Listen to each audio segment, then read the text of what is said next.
আল্লাহ পাক কখন কিভাবে কোন কোন কওমের উপরে কি কি পাপের কারণে শাস্তি দিয়েছেন। এক নম্বরে আসি, আমরা এই অংশটুকুকে শাস্তি বলছি না, আল্লাহ পাকের পরীক্ষাই বলছি। কিরকম? আমরা বিশ্বাস করি যে আল্লাহ রাব্বুল আলামিন কাফের, মুশরিক, মুনাফিকদের উপরে আল্লাহর আযাব পাঠান, ঠিক আছে? আচ্ছা, আর মুমিন মুসলিমদের উপর যখন কোনো বিপদ আপদ বালা মুসিবত আসে, সেটাকে আমরা বলি হয় আমাদের উপর পরীক্ষা, না হলে আমাদের পাপের ফল। এই তো, হয়তো পাপ করেছি কোনো, আল্লাহ পাক শাস্তি দিয়ে মাফ করে দিবেন, দুনিয়াতে শাস্তি দিয়ে পরকালে মাফ করে দিবেন। এরকম হতে পারে মুমিনদের উপরে, অথবা হতে পারে মুমিনরা, মুসলিমরা তাদের দায়িত্ব ভুলে গেছে, আল্লাহ পাক একটু শাস্তি দিয়ে তার পথে আবার ফিরিয়ে নিয়ে আসলেন, তাই না? এমন হতে পারে না? কিন্তু কাফের, মুশরিক, মুনাফিকদের উপরে যখন কোনো শাস্তি আসে, আযাব, গজব, আসমানের বালা, জমিনের বালা, এটাকে আমরা বলি কি?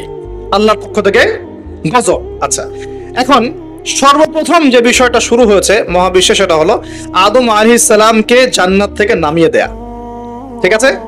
ইতিহাস শুরু হচ্ছে কোথা থেকে? ওইখান থেকে। আল্লাহ পাক তাকে সৃষ্টি করেছেন, নাম শিক্ষা দিয়েছেন, ফেরেশতাদেরকে দিয়ে সেজদা করিয়েছেন, সবাই সেজদা করেছে, কে করে নাই? ইবলিস। এরপর আল্লাহ পাক তাকে জান্নাতে রেখেছেন, তার পাঁজর থেকে হাওয়া আলাইহিস সালামকে সৃষ্টি করেছেন, করে বলেছেন তোমরা জান্নাতে থাকো, যা ইচ্ছা খাও, ওয়ালা তাকরাবা হাযিহিশ শাজারা, এই গাছের কাছেও যেও না, এই গাছের কাছেও যেও না, মানে এই বাঁশের কাছেও এসো না, যেমন কথা এরকম, মানে বাঁশ ক্রস করে আসবে এমন না, কাছেও আসবে না, ধার কাছেও আসবে না। আচ্ছা, এবার ইবলিস ওয়াসওয়াসা দিয়ে গেল যে আমি কি তোমাদেরকে এমন গাছের কথা বলে দিব যে গাছের ফল খেলে তোমরা চিরস্থায়িত্ব জীবন লাভ করবে এবং ক্ষমতা লাভ করবে, কখনো মরবে না। এক পর্যায়ে আমাদের পিতামাতা ডিসিভড হয়ে গেলেন, তারা ফল খেয়ে ফেললেন। এর ফলশ্রুতিতে তাদের গায়ের কাপড় খুলে পড়ে গেল। মনে আছে, আমি অনেকদিন বলেছি এগুলো, লেকচার রিপিট করছি না, অন্য লেকচারে শুনে নেবেন। তাদের গায়ের কাপড় কি হয়েছে? খুলে পড়ে গেছে। আমাদের পিতামাতাকে কে নগ্ন করে দিল? ইবলিস।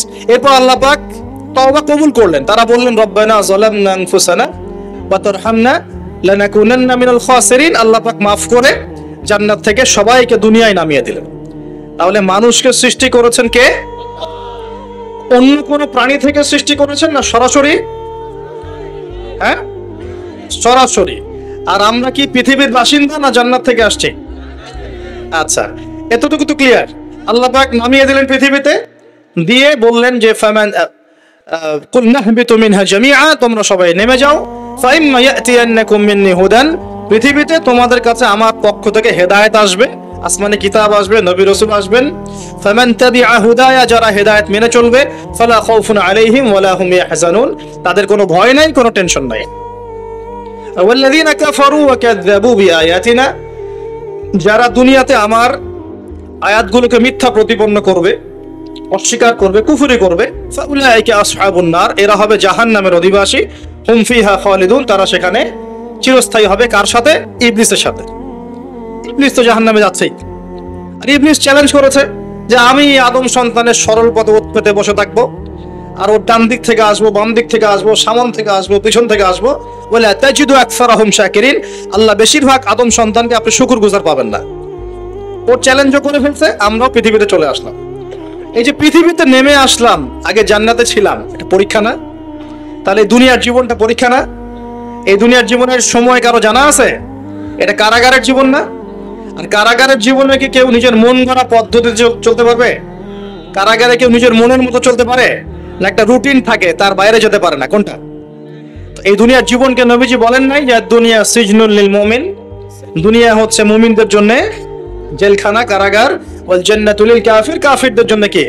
জান্নাত। তাহলে এখন দেখেন তো, যে কারাগারে বসে যে আমরা বেনামাজি বসে আছি, কারাগারের জীবনে বসে আমরা যে সুদ খাচ্ছি, কারাগারের জীবনে বসেই জেনা করতেছে, কারাগারের জীবনে বসেই যে অশ্লীলতা, ফাহেসা, ব্লু ফিল্মস এগুলো দেখতেছে, কারাগারের জীবনে বসে মাদক খাচ্ছে, কারাগারের জীবনে বসে, যে কারাগারের মালিক আল্লাহ, সেখানে বসে আল্লাহ দ্রোহিতা করতেছে, করে না? কাজটা কি ঠিক হচ্ছে? আল্লাহ পাক আমাদেরকে দুনিয়ার জীবনের মর্ম বোঝার তৌফিক দান করুন। আচ্ছা, এবার আসেন, এই জীবনটা কেন? লিয়াবলুয়াকুম আইয়ুকুম আহসানু আমালা। আল্লাহ বলছেন এই পৃথিবীর জীবনটা একটা উদ্দেশ্য দিয়েছে, একটা উদ্দেশ্য। আল্লাহ পাক দেখতে চান তোমাদের মধ্যে আমলে ভালো কে। আল্লাহ পাক দেখতে চান না আমাদের মধ্যে গতানুগতিক আমলে কে, এভারেজ মুসলিম। আল্লাহ এভারেজ দেখতে চান না, আল্লাহ দেখতে চান লিয়াবলুয়াকুম আইয়ুকুম আহসানু আমালা। হাসানের সুপারলেটিভ ফর্ম হচ্ছে আহসান। যেমন কবির মানে বড়, আকবার মানে হচ্ছে সবচেয়ে বড়। আমরা বলি আল্লাহু আকবার, আমরা আকবার শব্দ ইউজ করি। এখানে হাসান না বলে আল্লাহ বলছেন আহসান। আল্লাহ দেখতে চান আমলে আমাদের মধ্যে শ্রেষ্ঠটাকে, মানে কে গতানুগতিক মুসলিম, এটা আল্লাহ দেখতে চান না। আল্লাহ দেখতে চান আমাদের মধ্যে বেটার কে, বেস্ট কে। কথা বুঝতে পারছেন না মনে হয়? আচ্ছা, এখন বেস্ট হতে হলে কি করতে হবে? গতানুগতিক চললেই হবে না, একটু বেশি এফোর্ট দেওয়া লাগবে। এই জন্য নামাজ, রোজা, হজ, জাকাত, পর্দা, পরিবারে ইসলাম, হ্যাঁ, ইসলামের জন্য দাওয়াতি কাজ করা, ইসলাম প্রতিষ্ঠার চেষ্টা করা, এগুলো না করলে কি বেস্ট হওয়া যাবে? বেস্ট হওয়া যাবে? খালি জুমায় নামাজ পড়লে, ঈদে নামাজ পড়লে, তারাবি নামাজ পড়লে হবে? কোরআন তেলাওয়াত না শিখলে হবে? আল্লাহ পাক আমাদের কোরআন বোঝার তৌফিক দান করুন। এই যে পৃথিবীর জীবনে আসলাম, ব্যাস এটা একটা পরীক্ষা। এই প্রথমটাই কি আল্লাহ পাকের একটা নারাজগি না? আল্লাহ পাক কি খুশি হয়েছিলেন গাছের ফল খাওয়ার পরে? আল্লাহ কি বলেছিলেন জানেন? আল্লাহ বলছেন, ইয়া আদম, হে আদম, আলাম আকুল লাকুমা, আমি কি তোমাদের দুজনকে বলি নাই? কোন দুজন? আদম এবং হাওয়া আলাইহিস সালাম। আলাম আকুল লাকুমা, আমি কি তোমাদের দুজনকে বলি নাই? ইন্না শাইতানা লাকুমা আদুউম মুবিন। আল্লাহ পাক রাগ হয়েছেন, কিন্তু একটা হাদিসেই আছে আল্লাহ পাকের রহমত তার ক্রোধের উপরে বিজয় লাভ করেছে। আলহামদুলিল্লাহ, আল্লাহ পাকের রহমত কি হয়েছে? আল্লাহর রাগ নারাজগির উপরে বিজয় লাভ করেছে। আল্লাহ পাকের কাছে যখন আমরা তওবা করি, আল্লাহ পাক সমস্ত রাগ যেটা নারাজ হয়েছেন আমাদের উপরে, এটা বাদ দিয়ে আমাদের উপর রহম করা শুরু করেন। আলহামদুলিল্লাহ, যখন আদম আলাইহিস সালাম ক্ষমা চাইলেন, রব্বানা যালামনা আনফুসানা ওয়া ইল্লাম তাগফির লানা ওয়া তারহামনা লানাকুনান্না মিনাল খাসিরিন, বলি আমিন, তখন আল্লাহ পাক সবাইকে মাফ করে দিয়েছেন। কিন্তু জান্নাতে থাকা হলো না। এবার আসেন পৃথিবীতে। এই যে আদম আলাইহিস সালামের এখন বংশবৃদ্ধি হচ্ছে, এখানে হাবিল কাবিল ঘটনা মনে আছে? এই শুরু হলো পৃথিবীর হিস্ট্রি। হাবিল ভালো ছেলে, সৎ সন্তান, সে আল্লাহ পাকের সমস্ত হুকুম আহকাম মেনে চলার চেষ্টা করে। কাবিলের দেখে হিংসা হয়। কি হয়? প্রথম সমস্যা কি হলো তাহলে? এই হিংসা এখন মুসলিমদের মধ্যে নাই? আছে কি নাই? সমাজের মধ্যে অনেক দাড়ি টুপি নিয়ে অনেক কাবিল ঘুরে বেড়ায়, কি বেড়ায় না? দেখতে মনে হয় আমাদেরই মতো, কিন্তু আমরা মানে মরলে মিলাদ দিবে, ভাবতে এরকম। হ্যাঁ, দেখা যায় যদি কোনোদিন কোনো সমস্যা হয়, মিষ্টি বিতরণ করা শুরু করবে। এক মুসলমান ভাই জেলে চলে গেছে, আর একজন মিষ্টি বিতরণ করা শুরু করতেছে। এই হয়েছে না অবস্থা? হয়েছে কিনা? এখানে কাবিল আর হাবিলের সেই হিংসা আছে কি নাই? এখন আল্লাহর শাস্তি কি হলো দেখেন। এবার কাবিল তো হাবিলকে হত্যা করে ফেললাম, ব্যাস আল্লাহ রাব্বুল আলামিন কাককে পাঠালেন। কাকে? কাক এসে ঠোঁট দিয়ে মাটি খুঁড়ে খুঁড়ে খুঁড়ে দেখাচ্ছে কিভাবে হাবিলকে দাফন করব। বেচারা কাবিলের জানা নাই কিভাবে ভাইকে এখন দাফন করব। ওই কাকের কাছ থেকে শিখতে হলো যে কিভাবে মৃত ভাইকে দাফন করতে হয়। সুবহানাল্লাহ। এখন দেখেন ওই কাক খুব প্রাচীন প্রাণী, কিন্তু কাক হচ্ছে একটা প্রাচীন সৃষ্টি আল্লাহ পাকের।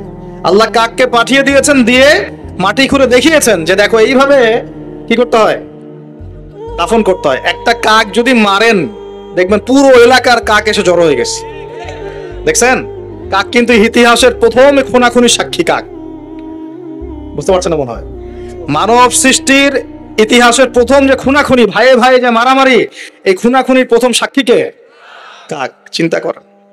আল্লাহ আমাদেরকে প্রকৃতি থেকে শেখার তৌফিক দান করুন। কাক নিজের ভাইয়ের গোশত খায় না? খায়। এখন মুসলমানের গোশত খায়। এক মুসলমান বিপদে পড়লে অন্যটা মিষ্টি বিতরণ করা শুরু করে। কিভাবে তার মানহানি করবে, কিভাবে তাকে অপমান করবে, কিভাবে তার বিরুদ্ধে ষড়যন্ত্র করবে, কিভাবে তাকে ফাঁসাই দিবে, এই চিন্তাই অলওয়েজ মাথায় ঘোরাফেরা করতেছে। হাবিল কাবিলের কারণে প্রথম এই যে হাবিল কাবিলের ঘটনার প্রেক্ষিতে আল্লাহ পাক কি করেছেন শোনেন। আল্লাহ রাব্বুল আলামিন তার নবীর মাধ্যমে আমাদেরকে জানিয়েছেন। হাদিসটা শোনেন, খুবই মারাত্মক হাদিস। নবীজি বলেছেন, এই পৃথিবীতে প্রথম হত্যাকাণ্ড সংঘটিত করেছে কাবিল। কে? সে একজন নবীর সন্তান না? নবীর ছেলে হয়েও নবীজি বলছেন সাল্লাল্লাহু আলাইহি ওয়াসাল্লাম, এই পৃথিবীতে যত মানুষ খুন হবে, খুন হয় না মানুষ, যত মানুষ খুন হবে, এই সমস্ত খুনের পাপের একটা অংশ কাবিলের আমল নামায় যোগ করা হবে। বলে নাউজুবিল্লাহ। এটাকে বলে গুনাহে জারিয়া। কি বলে? প্রিয় ভাই, আমি তো রিকোয়েস্ট করতেছি আপনাকে, আমি তো আপনাকে শাসন করতে আসি নাই। আমি এসেছি আপনাকে আল্লাহ চেনাতে, আমি এসেছি আপনাকে রাসূল চেনাতে, কোরআন চেনাতে। আপনি মদের দোকান দিয়েছেন, যত মানুষ মদ খাচ্ছে সমস্ত গুণ আপনার আমলনামায় যাচ্ছে। একটা হারাম সিনেমা হল করেছেন, যত মানুষ এখানে সিনেমা দেখছে সমস্ত পাপ আপনার হচ্ছে। একটা তামাকের কারখানা দিয়েছেন, সবাই হারাম খাচ্ছে, আপনার গুনাহ হচ্ছে। সুদ ছড়িয়ে দিয়েছেন, নিজে খাচ্ছেন, এখন সবাইকে খাওয়াচ্ছেন, গুনাহ হচ্ছে আপনার। সবার গুনাহ আপনার ঘাড়ে এসে যুক্ত হচ্ছে। ঠিক যেভাবে একটা মাদ্রাসা করেছেন, একটা মসজিদ করেছেন, একটা নলকূপ স্থাপন করেছেন, এই রাষ্ট্রীয় দায়িত্বে আছেন, রাস্তাঘাট করে দিয়েছেন, এর বদৌলতে যে মানুষ উপকৃত হচ্ছে, আপনি কবরে গেলেও নেকি পাবেন ইনশাআল্লাহ। কি পাবেন? নেকি পাবেন। একটা ব্রিজ নির্মাণ করে দিয়েছেন, যত মানুষ এটাতে পারাপার হবে, উপকৃত হবে, আপনি নেকি পাবেন ইনশাআল্লাহ। ঠিক একইভাবে আপনি আমি যদি এরকম গুনাহে জারিয়ার কোনো মাধ্যম চালু করে যাই, কবরে চলে গেলেও ওই গুনাহ কি হবে? অটোমেটিক আসতে থাকবে। আল্লাহ আমাদেরকে বোঝার তৌফিক দান করুন। তো এবার পৃথিবীর ইতিহাসের প্রথম এই ঘটনা হলো। এরপরে কি হয়েছে? এরপরে যে আল্লাহ পাকের শাস্তিটা নেমে আসলো। কাবিল কিন্তু জাহান্নামে যাচ্ছে। কেন? ভাইকে হত্যা করার কারণে। আল্লাহ পাকের কাছে সবচেয়ে মারাত্মক পাপ হচ্ছে মানুষকে হত্যা করা। শিরকের পর, কুফরির পর মারাত্মক পাপ হচ্ছে মানুষকে হত্যা করা। আল্লাহ রাব্বুল আলামিন তার নবীর মাধ্যমে জানিয়েছেন, একজন ব্যক্তি যদি লা ইলাহা ইল্লাল্লাহ বলতে পারে, এই একজন মুসলিম যে লা ইলাহা ইল্লাল্লাহ বলে, সে বেঁচে থাকা পর্যন্ত আল্লাহ পাক কিয়ামত দিবেন না ইনশাআল্লাহ। একজন মুসলমানের কত দাম চিন্তা করেন, কত দাম! আল্লাহু আকবার। তো এখানে একজন মুসলিমকে হত্যা করলো কে? কাবিল। কাবিলের আমলনামায় সব পাপ যেটা থাকলো, তার মানে আল্লাহর আযাব আসার প্রথম কারণ কি হলো? হিংসা। কি কারণ? অতএব হিংসা করতে থাকলে আল্লাহর শাস্তি কি হবে? আসবে। আরেকটা কারণ ছিল, আগে শয়তানের অনুসরণ করেছিলেন বলে আমাদের পিতাকে নামিয়ে দেওয়া হয়েছে। নামিয়ে দেওয়া হয়নি? শয়তান ওয়াসওয়াসা দিয়েছে, গাছের কাছে চলে গিয়েছেন, ফল খেয়ে ফেলেছেন, এই পরীক্ষায় আমরা এখন পড়ে গেছি। এতে কিন্তু তার কোনো দোষ নাই। কারণ কি? এটা ছিল তাকদীরের লিখন। এটা কি ছিল? তাকদীর আগে থেকে লেখা ছিল যে আল্লাহ পাক পৃথিবী সৃষ্টি করবেন এবং এখানে মানুষকে পাঠাবেন। এটা আল্লাহ পাকের আগেই পরিকল্পনা ছিল। এটা ছিল একটা পরীক্ষা, এই দুনিয়ার জীবনটা পরীক্ষা। এরপর আরো সামনে যান, এবার আসেন নূহ আলাইহিস সালাম। নাম মনে আছে? 950 বছর তার কওমকে দাওয়াত দিয়েছেন। কত বছর ভাই? একটু চিন্তা করেন তো, চোখ বন্ধ করে। 950 বছর কতদিন হতে পারে? 950 বছর মানে প্রায় 1000 বছর। প্রায় 1000 বছর তিনি তার কওমকে দাওয়াত দিয়েছেন। কিভাবে? আমাদের মতো ওয়াজ মাহফিল না, দাওয়াত দিয়েছেন। তিনি বলছেন, ইন্নী দাআউতু কওমি লাইলা ওয়া নাহারা। আল্লাহ, আমি আমার কওমকে দাওয়াত দিয়েছি দিন রাত, 24 ঘন্টা। এটা সূরা নূহের মধ্যেই আছে, দেখবেন পড়ে। ওয়ালাম ইয়াজিদহুম দুআই ইল্লা ফিরারা। আমার দাওয়াত শুনে এরা খালি পালিয়ে গেছে আমার থেকে, কাছে আসে নাই, খালি পালিয়ে গেছে। কান বন্ধ করে ফেলতো, কাপড় দিয়ে মাথা ঢেকে ফেলতো, আর আমাকে বলতো পাগল। কি বলতো? পাগল।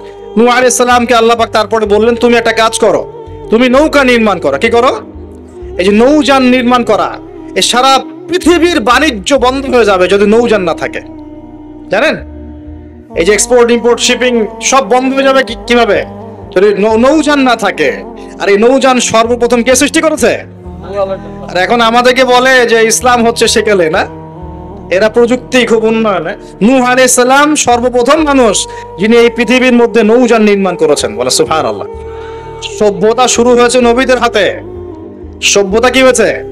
নবীদের হাতে শুরু হয়েছে, আর শেষও হবে নবীদের হাতে ইনশাআল্লাহ। এখন নূহ আলাইহিস সালাম 950 বছর দাওয়াত দিয়ে কি ফলাফল হলো? 40টা বা 80টা পরিবার ইসলাম কবুল করেছে। কতটা?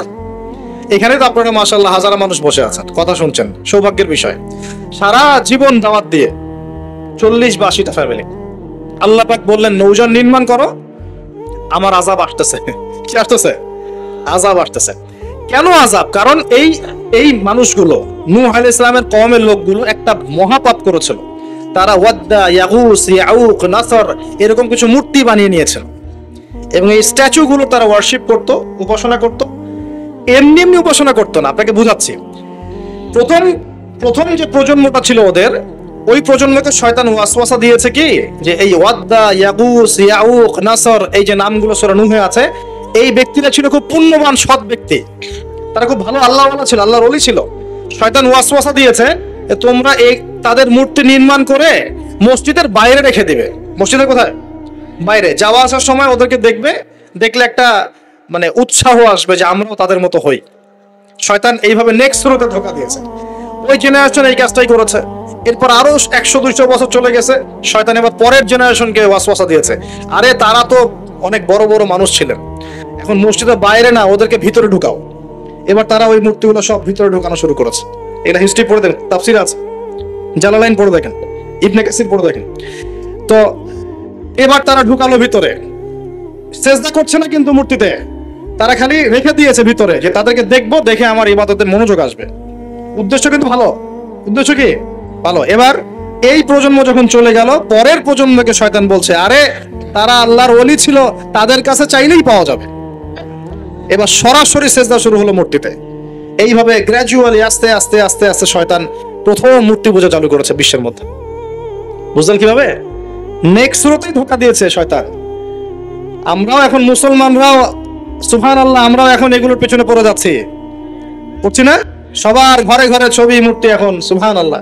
আর এই যে আমাদের সেলফি সংস্কৃতি, এটাও তো একটা মূর্তির অংশ হয়ে যাচ্ছে।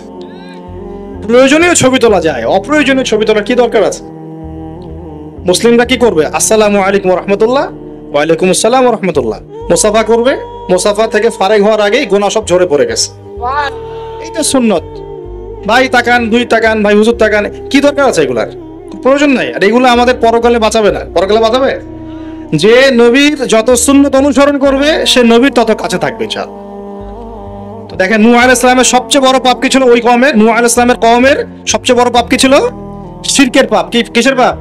শিরক আর কুফর। এর ফলে আল্লাহ পাক কি করলেন দেখেন, এরপর আল্লাহ পাক বলছেন তুমি সবগুলোকে এক জোড়া করে উঠাও নৌকায়। এখন যত এই যে প্রজাতির গাছপালা দেখছেন, পশু পাখি দেখছেন, সব এক জোড়া করে তিনি উঠালেন। কোথায়? তাহলে চিন্তা করেন নৌকাটা কত বড় ছিল, বিশাল। আল্লাহু আকবার। সব এক জোড়া করে উঠালেন। এরপর আল্লাহ রাব্বুল আলামিন বলছেন যে ফারাতান নূর, একদম মাটি ফেটে থলথল করে পানি বের হওয়া শুরু হলো, আসমান থেকে প্রবল বৃষ্টি বর্ষণ শুরু হলো। আল্লাহ সূরা হুদের মধ্যে বলছেন যে বৃষ্টির ফলে স্রোতগুলো এত উঁচু ছিল যে পাহাড়ের উপর দিয়ে উঠে যাচ্ছিল স্রোতগুলো, পাহাড়ের উপর দিয়ে পানির স্রোত যাচ্ছে। আর এই সময় নূহ আলাইহিস সালামের এক ছেলে, তার 4 ছেলে ছিল। কয় ছেলে? এক ছেলের নাম হচ্ছে হাম। হামের বংশধর হচ্ছে এই যে আফ্রিকান মানুষরা, কালো চামড়ার মানুষরা হামের বংশধর। এক ছেলের নাম শাম। শামের বংশধর হচ্ছে আরবরা, এই যে আরব পেনিনসুলা যারা থাকে, এরা শামের বংশধর। এক ছেলের নাম ইয়াফাস। ইয়াফাস হচ্ছে ইউরোপিয়ান যারা, পশ্চিমারা, এরা ইয়াফাসের বংশধর, রোমানরা। আরেক ছেলের নাম হচ্ছে কেনান। কি নাম?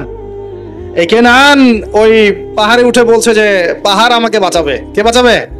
পাহাড়। আমার দরকার নেই ওঠার, তুমি যাও গা, পাহাড় আমাকে বাঁচাবে।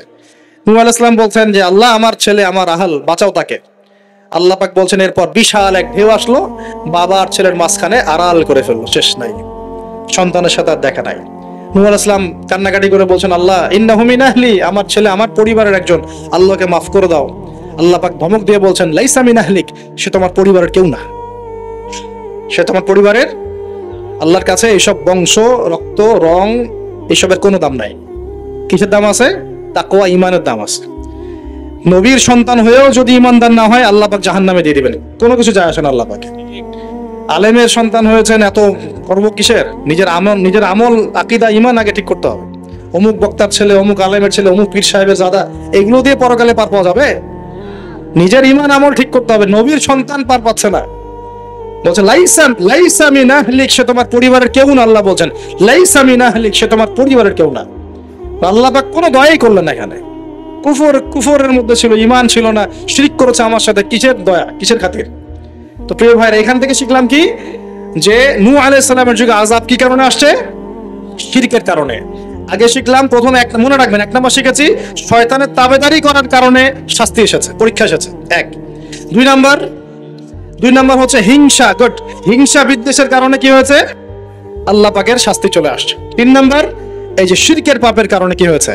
আল্লাহর শাস্তি, গজব চলে আসে। আরো সামনে যান, আমি একটু শর্টে শেষ করবো ইনশাআল্লাহ। আরো সামনে যান, এবার আসছে আদ জাতি। কি নাম? আদ জাতির লোকেরা অনেক লম্বা চওড়া, এক একজনের দেহের এমন কাঠামো যে পাহাড় কেটে কেটে বাড়ি নির্মাণ করতে পারে। আমরা তো এখন ছোট না সাইজে, এখন এগুলো মানুষের কাছে মনে হয় যে রূপকথা, আসলে রূপকথা না এগুলা। কোরআন বলেছে ওরা এমন শক্তিশালী ছিল, তারা বলতো মান আশাদ্দু মিন্না কুওয়া, কে আছে আমাদের চেয়ে বড় শক্তিশালী। এবার হুদ আলাইহিস সালামকে পাঠানো হলো এদের মধ্যে হেদায়েতের বাণী নিয়ে। হুদ আলাইহিস সালাম দাওয়াতি কাজ করলেন, অল্প কিছু মানুষ ইমানদার হলো, বাকিরা কাফের থেকে গেল। যারা কাফের থাকলো তারা বলল যে নিয়ে আসো আল্লাহর আযাব দেখি, কত বড় আযাব আনতে পারো আনো দেখি।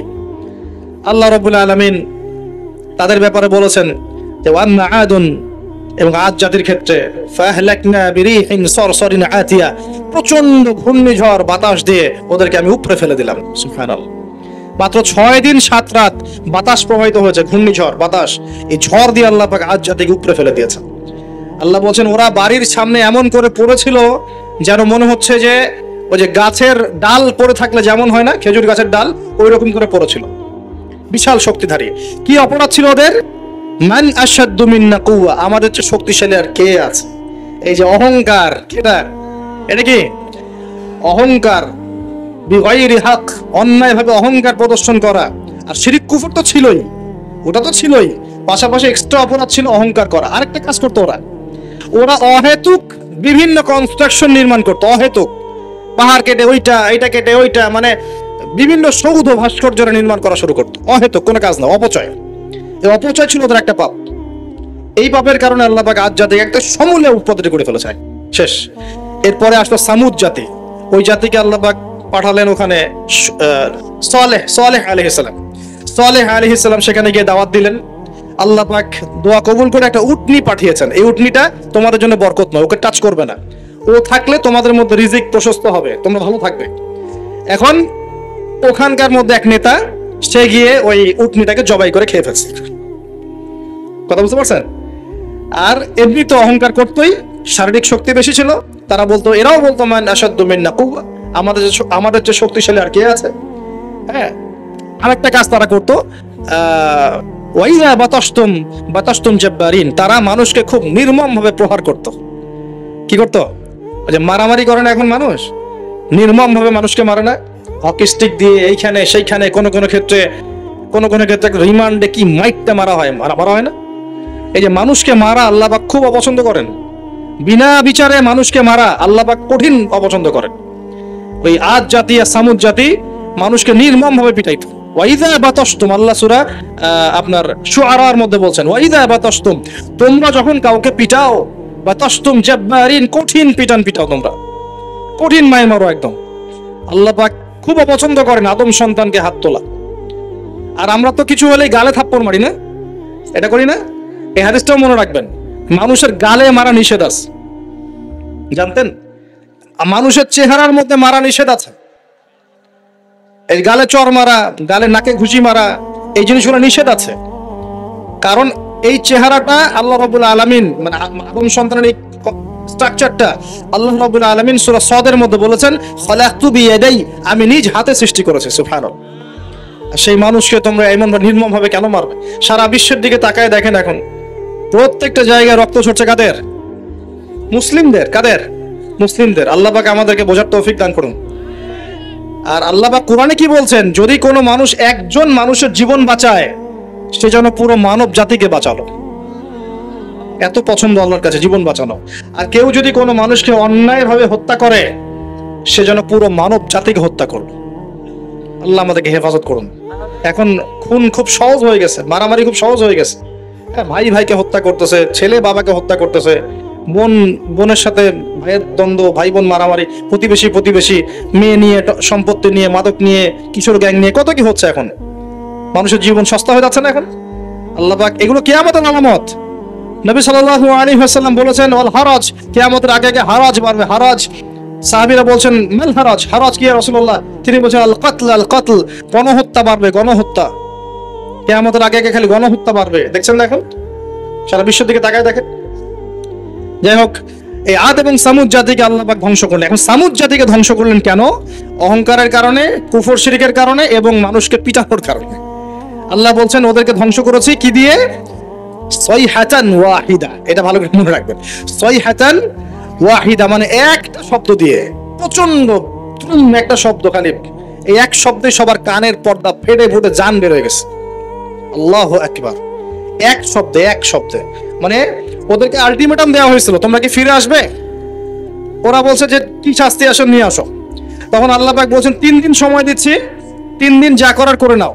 এই 3 দিন যে আল্লাহ সময় দিয়েছেন, এই 3 দিনে ওরা তওবা করে ফিরে আসে নাই, বরং এই 3 দিন ভোগ বিলাস করেছে, একটা পশু জবাই করেছে, খেয়েছে, মেয়েদেরকে নাচিয়েছে, মদ পান করেছে, 3 দিন ভোগ বিলাস ফুর্তি করেছে।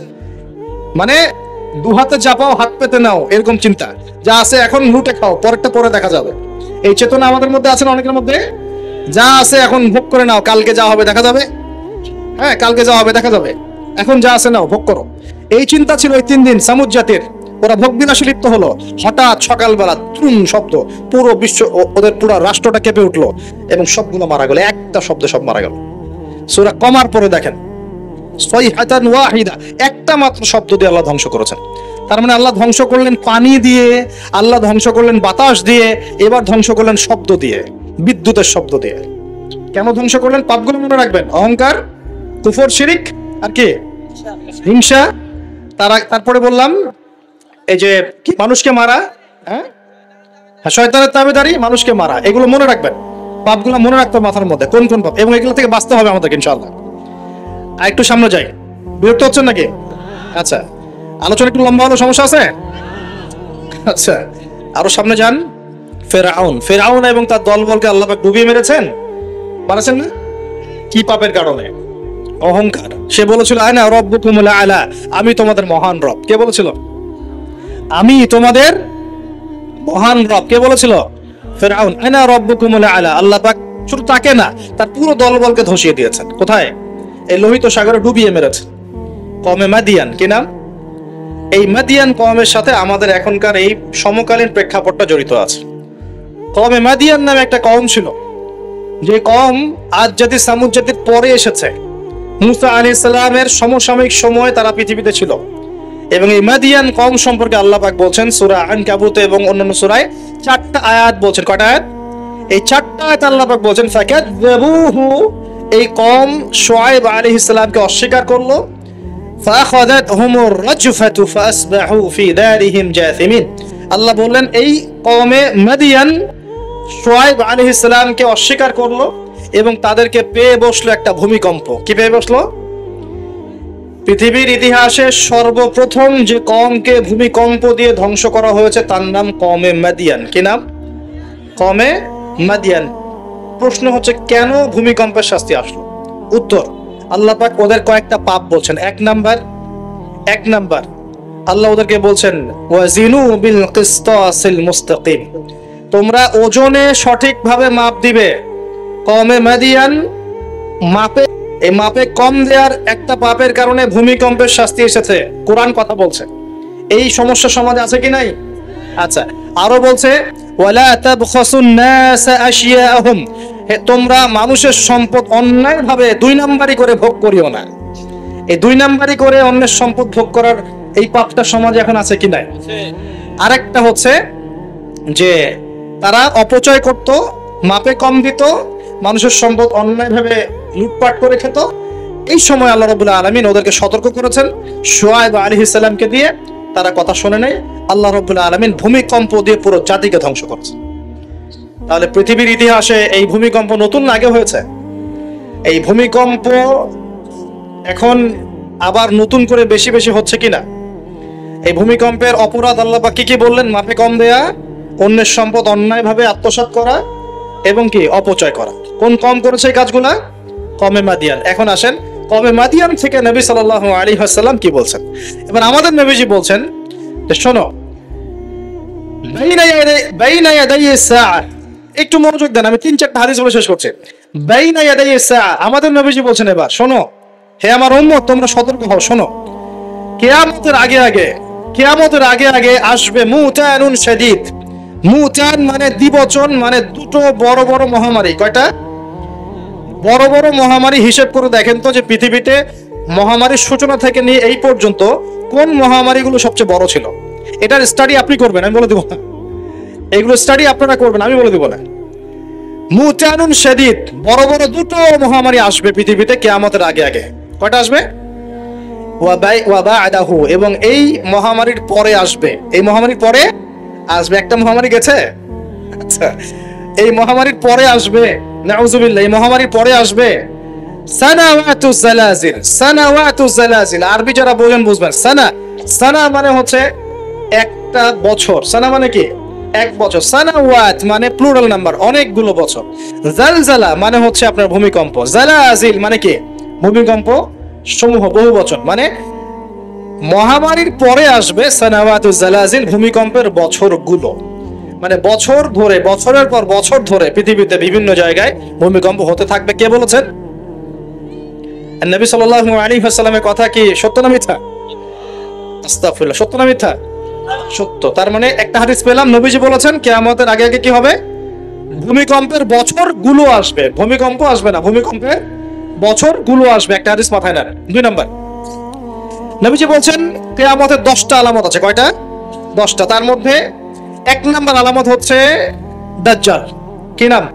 দাজ্জাল। আচ্ছা, ওইদিকে আলোচনা নিচ্ছি না আজকে। 2 নাম্বার হচ্ছে ইয়াজুজ আর মাজুজ, এটাও অন্য লেকচারে শুনে নিন। 3 নাম্বার ঈসা আলাইহিস সালামের আগমন। 4 নাম্বার দাব্বাতুল আরদ, জমিন থেকে প্রাণী বের হবে। 5 নাম্বার ইয়েমেন থেকে আগুন বের হবে, ইয়েমেন থেকে আগুন বের হবে। 6 নাম্বার দুফান, ধোঁয়া, ধোঁয়া দিয়ে পৃথিবী ছেয়ে যাবে। 7 নাম্বার, 8 নাম্বার, 9 নাম্বার, এগুলো হচ্ছে 3টা বড় বড় ভূমিকম্প, ভূমিধস, যেটা হবে একটা পৃথিবীর পূর্বে, একটা পশ্চিমে, একটা মাঝখানে। পৃথিবীর পূর্বে মানে এই পুরো আমাদের সাবকন্টিনেন্ট সহ পুরো পূর্ব দিক, একদম ইন্দোনেশিয়া, মালয়েশিয়া, সব জায়গা পূর্ব দিক। পশ্চিম মানে পুরো পশ্চিমা সভ্যতা, আর মাঝখান মানে এই জাজিরাতুল আরবিয়া, মাঝখান। এই 3টা ভূমিকম্প হবে পৃথিবীতে, এখনো আসা বাকি আছে, বড় বড়। এগুলোতে ভূমি কাঁপবে না, ভূমি ধসে যাবে। কি হবে? নবীর কথা কি ভুল হবে? আর শেষটা হচ্ছে এই পূর্ব দিক থেকে, পশ্চিম দিক থেকে সূর্য উদিত হবে এবং মানুষের তওবার দরজা বন্ধ হয়ে যাবে, তওবা করে লাভ নাই। এই 10টা বড় বড় মধ্যে 3টা পেয়েছেন ভূমিকম্প। তাহলে পেলাম যে ভূমিকম্পের বছরগুলো আসবে, আরো পেলাম কি বড় বড় 3টা হবে, পূর্বে একটা, পশ্চিমে একটা, মাঝখানে একটা। কোন পাপের কারণে হবে সেটা কিন্তু অন্য আয়াতগুলোতে আমরা দেখলাম। আচ্ছা, সামনে আসেন। এবার নবী সাল্লাল্লাহু আলাইহি ওয়াসাল্লাম বুখারীর এক হাদিসে বলছেন, আবু হুরায়রা রাদিয়াল্লাহু আনহু থেকে বলছেন, তিনি বলছেন যে লা তাকুমুস সাআ, কিয়ামত ততদিন পর্যন্ত হবে না। এই হাদিস দুটো একটু মনোযোগ দিয়ে শুনুন। কিয়ামত ততদিন পর্যন্ত হবে না যতদিন পর্যন্ত না ইউকবাদুল ইলম, জ্ঞানটাকে উঠিয়ে নেওয়া হয়। জ্ঞান কি হয়?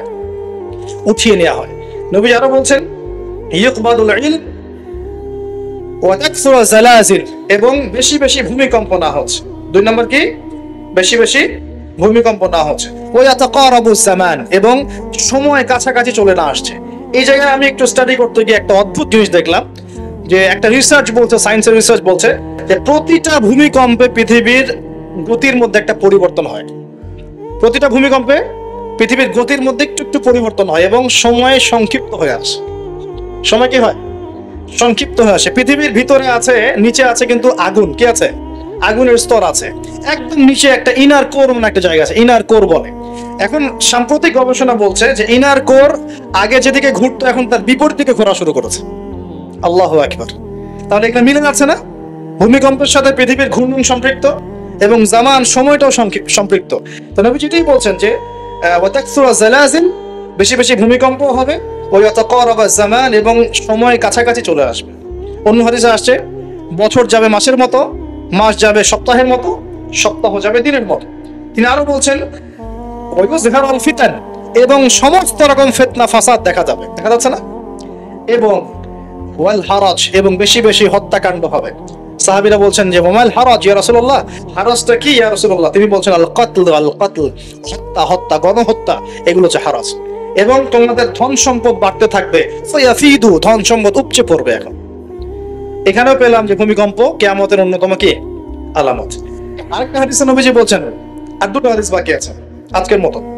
নবীজি বলছেন, এই হাদিসটা আসছে ইবনে মাজাহ, এটার হাদিস নাম্বার 4020 নম্বর হাদিস। নবীজি বলছেন যে লা ইয়াশরাবান্না নাস মিন উম্মতি আল খামর, আমার উম্মতের, ভালো করে শোনেন যুবকরা, ভালো করে শোনো, আমার উম্মতের মানুষ, এক শ্রেণীর মানুষ মাদক দ্রব্য পান করবে। কি পান করবে? নবীজি বলছেন আমার উম্মতের একটা অংশের মানুষ মাদক দ্রব্য পান করবে, ওয়ায়ুসাম্মুনাহা বিগায়রি ইসমিহা, কিন্তু মাদক দ্রব্যের নাম পরিবর্তন করে অন্য নাম দেয়া শুরু করে। বুঝতে পারলাম? এখন কে বলে মাদক? আমরা বলি এখন হুইস্কি, রাম, আর কি ভাই, ইয়াবা, হ্যাঁ, কত নাম বের হয়েছে। নবীজি বলছেন ওই মানুষগুলো যারা মাদক দ্রব্য পান করে নাম ভিন্ন দিবে, তাদের কানের পাশে বাদ্যযন্ত্র বাজবে। এখন কানের পাশে বাদ্যযন্ত্র বাজে কিভাবে? তোমার ব্লুটুথ আর ইয়ারফোন দিয়ে। বুঝতে পারো নাই মনে হয়? এইভাবে শব্দ আসলো কিভাবে হাদিসের মধ্যে? নবীজি এইভাবে শব্দ প্রয়োগ করলেন কেন? যে ওয়ুযাফু আলা রুউসিহিম বিল মাআযিফ, তাদের মাথার পাশে কানের পাশে বাদ্যযন্ত্র কেমন করে বাজবে? তোমার কানের ভিতরে ঢুকানো আছে বাদ্যযন্ত্র, আছে না? এই যে এটা এই জামানার সাথে সম্পৃক্ত। ওয়াল মুগান্নিয়াত মানে হচ্ছে ওই যে গায়িকা নর্তকী, এবং তারা গায়িকা নর্তকীদেরকে নিয়ে সময় কাটাবে। আল্লাহ পাক তাদেরকে শাস্তি দিবেন কিভাবে? ইয়াখসিফুল্লাহু বিহিমুল আরদ, নাউযুবিল্লাহ। আল্লাহ পাক ওই মানুষগুলোকে সহ জমিনটাকে ধসিয়ে দিবে একেবারে। কি পাপের কারণে? মাদক দ্রব্য খাওয়া এবং তার নাম ভিন্ন করে হালাল করে খাওয়া। আস্তাগফিরুল্লাহ। 2 নম্বর হচ্ছে বাদ্যযন্ত্র, কি কানের পাশে বাদ্যযন্ত্র প্লে করা। আর মুগান্নিয়াত মানে হচ্ছে নর্তকী গায়িকাদেরকে নাচানো। আল্লাহ পাক একটা শাস্তি দিবেন, ওদেরকে সহ ভূমি ধসিয়ে দিবেন। আর একটা শাস্তি আছে, ওয়ায়াজআলুল্লাহু মিনহুমুল কিরাদাতা ওয়াল খানাজির, আল্লাহ রাব্বুল আলামিন ওই মানুষগুলোকে বানর আর শুয়োর বানিয়ে দিবে। নাউযুবিল্লাহ। এগুলো কি মিথ্যা না সত্য? সাদাকাল্লাহুল আযীম ওয়া সাদাকা রাসূলুহুল কারীম। আল্লাহ পাক সত্য বলেছেন, তার রাসূল সত্য বলেছেন। সর্বশেষ হাদিস, আজকের মাহফিলের সর্বশেষ হাদিস, এবং এই হাদিস থেকে আমরা বুঝতে পারবো কি কি পাপ আমাদের করা যাবে না আর কি কি পাপ করলেই শাস্তিটা আসবে। হাদিসটা হচ্ছে عن أبي هريرة رضي الله عنه قال قال رسول الله صلى الله عليه وسلم إذا اتخذ الفيء دولا। ভালো করে শুনেন, নবী সাল্লাল্লাহু আলাইহি ওয়াসাল্লাম বলেছেন, যখন গনিমতের মাল বা রাষ্ট্রীয় সম্পদগুলোকে ব্যক্তিগত মাল মনে করা হবে। এক নাম্বার কি? যখন গনিমতের মাল বা রাষ্ট্রীয় যুদ্ধলব্ধ সম্পদগুলোকে নিজের মনে করা হবে। ওয়াল আমানাতু মাগনামান, এবং আমানত রাখা হলে সেটাকে কি মনে করা হবে? গনিমত। আমানত রাখা হলে গনিমত মনে করে খেয়ে ফেলবে আর কি, মানে লুট করে খাবে। ওয়াজ যাকাতু মাগরামান, এবং যাকাত, এই যাকাতের বিধানটাকে খুব বোঝা মনে করা হবে। যাকাত খুব বার্ডেন, খুব বোঝা। 3 নাম্বার 4 ওয়াতুল্লিমা লিগায়রি দ্বীন, দ্বীনের জ্ঞান বিবর্জিত শিক্ষা চালু করা হবে। সুবহানাল্লাহ। মিলতেছে কি না? দ্বীনি জ্ঞান বিবর্জিত, ধর্ম বিবর্জিত শিক্ষার প্রচলন হবে। এবং এই যে পরিবারের কর্তা যারা আছে, এরা সব মহিলার আঁচল ধরে বসে থাকবে। বুঝতে পারতেছেন না? পরিবারের কর্তারা স্ত্রীদের আঁচল ধরে ঘুরবে। আর কি করবে? এবং তার মায়ের অবাধ্য হবে, মানে মায়ের চাইতে বউকে বেশি প্রাধান্য দিবে, বউয়ের আঁচল ধরে ঘুরবে। আর নবীজি বলছেন বন্ধু বান্ধবকে খুব কাছে টেনে নিবে, বন্ধু বান্ধবকে কাছে টেনে নিয়ে তার বাবাকে দূরে ঠেলে দিবে। মিলতেছে কিনা? বুঝতেছেন না কথা? আবার বলতেছি, যখন গনিমতের মালকে ব্যক্তিগত মাল মনে করা হবে, আমানত রাখা হলে লুট করে খেয়ে ফেলা হবে। যখন যাকাতের মালটাকে, যাকাতটাকে বার্ডেন মনে করতেছে, বোঝা মনে করতেছে।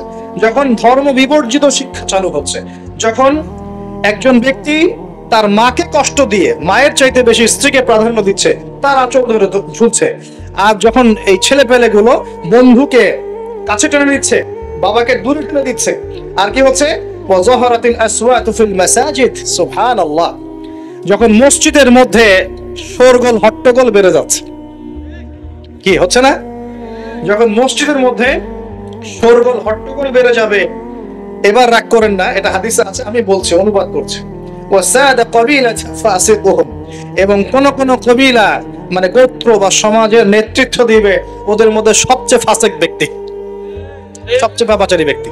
এটা নবীজি বলছেন। আর তিনি বলছেন ওয়াকানা যাঈমুল কওমি আরযালাহুম, এবং সমাজের সবচেয়ে নিম্ন শ্রেণীর মানুষকে সমাজের কর্ণধার করা হবে। তিনি আরো বলছেন ওয়াকরিমার রাজুলু মাখাফাতা শারবিহি, কোন মানুষকে সম্মান করা হবে তার ভয়ে। কিসে? ভয়ের চোটে সম্মান করা হবে।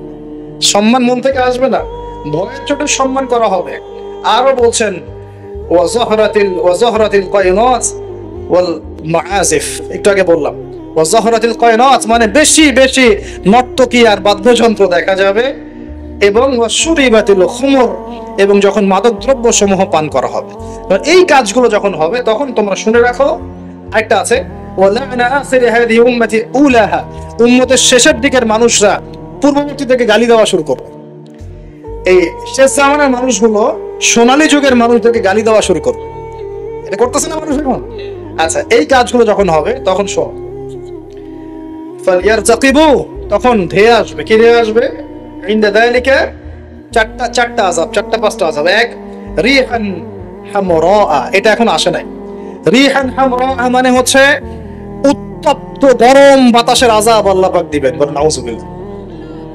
কয়েকদিন আগে দেখলাম নাসা গবেষণা করছে যে পৃথিবীর সূর্য থেকে এমন কিছু রশ্মি আসবে, ওখানে বিস্ফোরণ হচ্ছে, এমন কিছু আসবে যেটা পৃথিবীর উপর একটা বড় ইফেক্ট ফেলবে। উত্তপ্ত একটা বায়ু আসবে পৃথিবীর দিকে। নবী হাদিসে সেটাই বলেছেন যে রিহান হামরাআন মানে উত্তপ্ত গরম একটা বাতাস আযাব হিসেবে পৃথিবীতে আসবে। এক। দুই নম্বর আযাব আসবে ওয়াজালজালা, এবং বেশি বেশি ভূমিকম্প, যেটা বললাম। আর কি আসবে? ওয়াখাসফান, ভূমি ধসে যাবে, মাটিতে ধসে যাবে। ওয়ামাসখান, এবং চেহারা সুরত আকৃতি মানুষের বিকৃত হয়ে যাবে। ওয়াকাযফান, এবং আসমান থেকে পাথর বর্ষণ করা হবে। এই পাঁচটা আযাব আসবে কখন? যখন এই 14-15টা পাপ তোমরা করতে থাকবে। প্রিয় ভাইরা, আমরা আজকের আলোচনা থেকে যথেষ্ট জ্ঞান নিয়েছি। সর্বশেষ যে কথাগুলো বলে শেষ করবো সেটা হলো, এক, আল্লাহ পাকের পক্ষ থেকে কাফের, মুশরিক, মুনাফিকদের উপরে এগুলো অবশ্যই আযাব হিসেবেই আসবে, আসবে না? আর মুমিন মুসলিমদের উপর যদি এগুলো চলে আসে, বুঝতে হবে আল্লাহ আমাদের ভালো চাচ্ছেন, আমরা তওবা করে যেন ফিরে আসি, আল্লাহ এটাই চাচ্ছেন। অথবা এর মধ্য দিয়ে আমাদের গুনাহগুলো আল্লাহ মাফ করবেন। আল্লাহ রাব্বুল আলামিন আমাদের সবাইকে আসমানের সমস্ত বিপদ, জমিনের সমস্ত বালা থেকে হেফাজত করবেন, এবং আল্লাহ পাকের আযাব নেমে আসে এমন পাপগুলো থেকে বেঁচে থাকার তৌফিক দান করুন।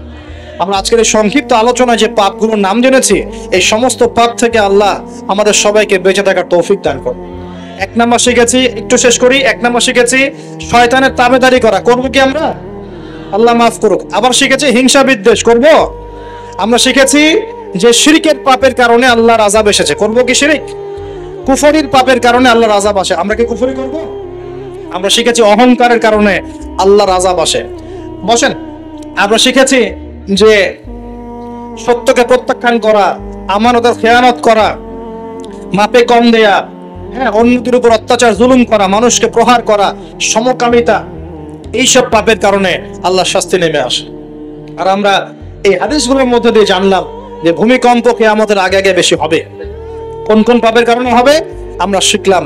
আমানতের খেয়ানত, গনিমতের মাল আত্মসাৎ করা, যাকাত না দেয়া, অশ্লীলতা, মাদক দ্রব্য গ্রহণ করা, নাম পরিবর্তন করে দেয়া, বাদ্যযন্ত্র, গায়িকা, নর্তকী, এই জেনা, এই যে অন্যায়গুলা, পিতামাতার অবাধ্য হওয়া, স্ত্রীকে বেশি প্রাধান্য দেয়া, মাকে কম দেয়া, বাবাকে প্রাধান্য না দিয়ে বন্ধুকে দেয়া, ঠিক আছে, এবং নেতৃত্ব স্থানীয়তে যদি দুর্নীতিপরায়ণ মানুষ চলে আসে, সব মিলে এই আযাবগুলো আমাদের উপরে চলে আসতে পারে যদি আমরা সতর্ক না হই। আল্লাহ পাক আমাদের সবাইকে আজকের আলোচনা থেকে শিক্ষা নেওয়ার তৌফিক দান করুন। আল্লাহ পাকের আযাব থেকে বেঁচে থাকার জন্য আল্লাহ পাকের হুকুম আহকাম মেনে চলার তৌফিক দান করুন।